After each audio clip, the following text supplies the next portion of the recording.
পৌরসভা সাবেক মেয়র জনাব মোহাম্মদ তারেক আহমেদ তার সুচিন্তিত মতামত এবং আমাদের আন্দোলনকে আরো অগ্রগামী করার জন্য তার সুচিন্তিত মতামত, সহযোগিতা করার জন্য সুচিন্তিত মতামত এবং তার বক্তব্য শোনার জন্য আমরা আগ্রহ বসে আছি। তার কাছে আমরা কিছু শোনার জন্য অনুরোধ করছি। বক্তব্য রাখবেন আপনাদের মাঝে তারেক আহমেদ সাবেক মেয়র জনাব মোহাম্মদ তারেক আহমেদ।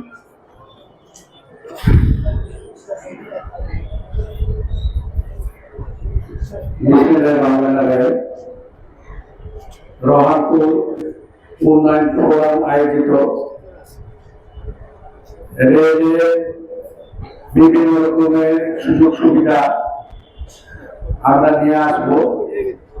তারই আলোকে আজকের এই মহতী সভা, এই মহতী সভার সম্মানিত সভাপতি আমার স্নেহভাজন ছোট ভাই আশরাফুল ইসলাম সহ আমাদের মঞ্চে আমার কৃতিত্বপূর্ণ মুরব্বীবৃন্দ এবং ছোট বড় ভাইরা এবং আমার সামনে উপবিষ্ট আমার শ্রদ্ধা ভাজন আমার ব্যক্তিবৃন্দ এবং সর্বসর্বী সাধারণ জনতা সবার আজকে এমন একটা মুহূর্তে আমরা এখানে উপস্থিত হয়েছি। এই মুহূর্তটা হলো যে আমি মনে করি খুব সহজভাবে আমরা আমাদের দাবিগুলো আদায় করতে পারবো যদি আমাদের লক্ষ্যর সাথে আমাদের কার্যক্রমগুলো যদি সঠিক থাকে এবং সঠিক পথে আমরা আমাদের এই দাবিগুলোকে পূরণ করার জন্য কাজ করি, তাহলে আমার বিশ্বাস ইনশাআল্লাহ এই দাবিগুলো পূরণ হবে ইনশাআল্লাহ। এখানে ট্রেনের ব্যাপারে যেটা বলছি, রহমতপুর থেকে ঢাকা আজকে এখানে মিটিং হচ্ছে। আমি আপনারা জানেন যে আমি লোকজন কোন সময় আন্দোলন হয়েছে 200, 400, 500 লোকজন নিয়ে আসতে হবে, আমি কিন্তু লোকজন নিয়ে উপস্থিত হয়েছি। রাজশাহী যেতে হবে বা কোন জায়গা যেতে হবে, পাকশি যেতে হবে, আমি কিন্তু যতগুলো বার গেছে 2-1 বার হয়তো যেতে পারে, আমি কিন্তু সবগুলোতেই ছিলাম। এখন কথা হলো যে দাবি আদায়ের পথ কিন্তু অনেক রকমের আছে, বিভিন্ন পন্থায় কিন্তু একটা দাবি পূরণ করা যায়। তবে যেই পন্থাটা সঠিক, যে পন্থায় আমরা গেলে সহজে আমরা আমাদের দাবিগুলো আদায় করতে পারবো, আমার মনে হয় যে সেই পথটাই আমাদের অনুসরণ করা উচিত।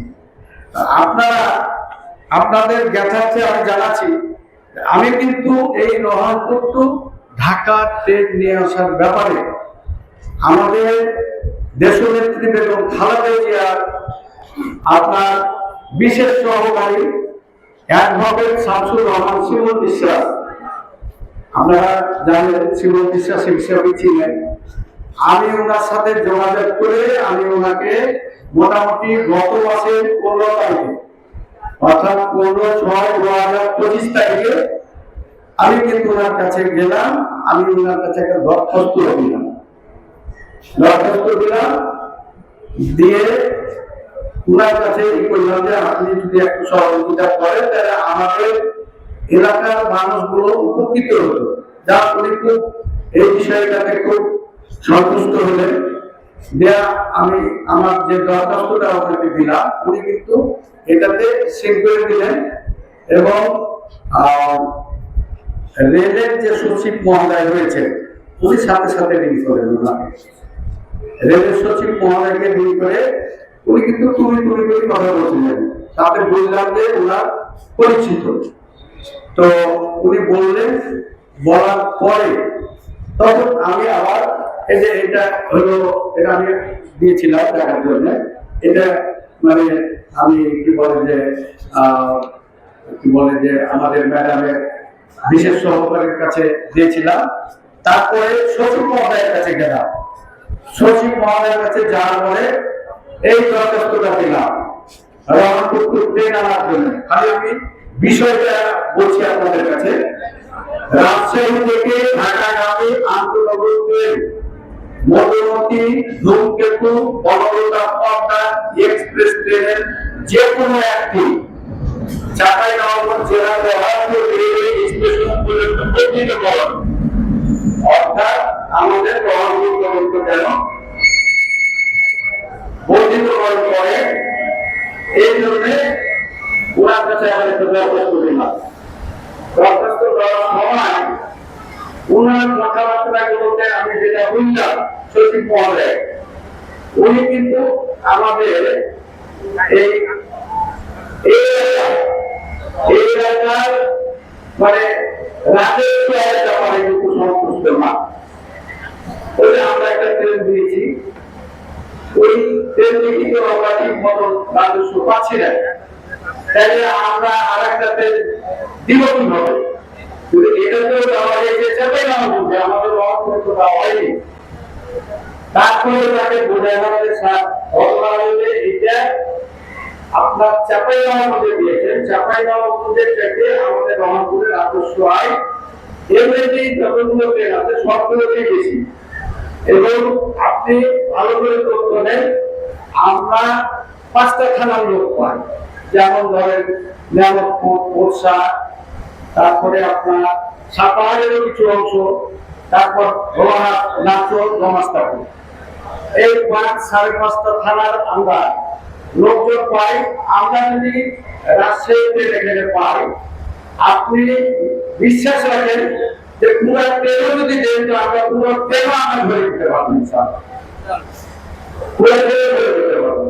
তবে উনি আবার বললেন যে আপনাদের ওখানে যে আমরা ট্রেন দেবো ওইভাবে লাইন নাই, তারপরে ট্রেনের পরিষ্কার পরিচ্ছন্নতা করবো ওই ধরনের আপনার জায়গাও নাই। এখন বিষয় হলো যে আমি যে কথাটি বলতে চাই,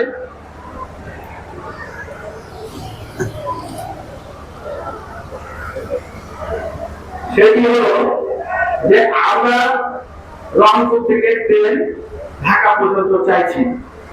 তো এটা আমাদের শুধু দাবি না, এটা আমাদের প্রাণের দাবি। এবং এই দিন বলে আমরা শত শত না, হাজার হাজার না, লক্ষ লক্ষ মানুষ আমরা উপকৃত। কিন্তু এখানে আমি একটা যদিও বলতে হয় না, আমি আজকে পুরানি বলছি, সেটা হলো যে এই কাজগুলো আমাদেরকে একটু সিস্টেমেটিক করতে হবে, কর্তৃপক্ষের যতটা গোপনীয়তা রাখতে আমাদের করতে হবে। এই জন্যই যে এই ট্রেনটা আসলে এটা কিন্তু একটা মহল চাই না, আরেকটা মহলে কিন্তু কোন একটা মহলে কিন্তু ক্ষতি হবে। আমাদের তো কোনো ফাঁক নাই, কিন্তু তাদের ফাঁক আছে, তারা কিন্তু গোপনে ক্ষতি করার চেষ্টা করবে। যার কারণে আমার মনে হয় একটা ছোট্ট টিম করে আমরা কোথায় কি কাজ করবো এটা যেন কারোর কাছে প্রচার না হয়, এটা গোপনে গোপনে আমাদের করা উচিত। এটা আমার একটা সাজেশন। আর আরেকটি কথা হলো, সেটা হলো যে আমি যখন মেয়র ছিলাম তখন অনেকেই বলতো যে রাস্তা দিতে হবে, ড্রেন দিতে হবে, ড্রেনও নিবে, রাস্তাও দিবে, কোনো জায়গা দিবে না, কোনো জায়গা দিবে না, কিন্তু বলবে রাস্তা দিতে হবে, ড্রেন দিতে হবে। যখন জায়গায় কথা বলি কেউ আর জায়গা ছাড়তে চায়। তো আমি এখানে এই কথাটা বলছি এই জন্য যে আমরা যতগুলো আইটেম রয়েছে, এই আইটেম গুলো যদি আমাদেরকে আদায় করতে হয় তাহলে এখানে জায়গা লাগবে। জায়গা ছাড়া কিন্তু এগুলো বাস্তবায়ন করা কোনোভাবেই সম্ভব না। তবে আমি এটুকু বলবো না যে এই জায়গা নিতে যেটুক দরকার সেটুক নিতে হবে, আর যেটুক দরকার নেই সেটুক নষ্ট করার দরকার।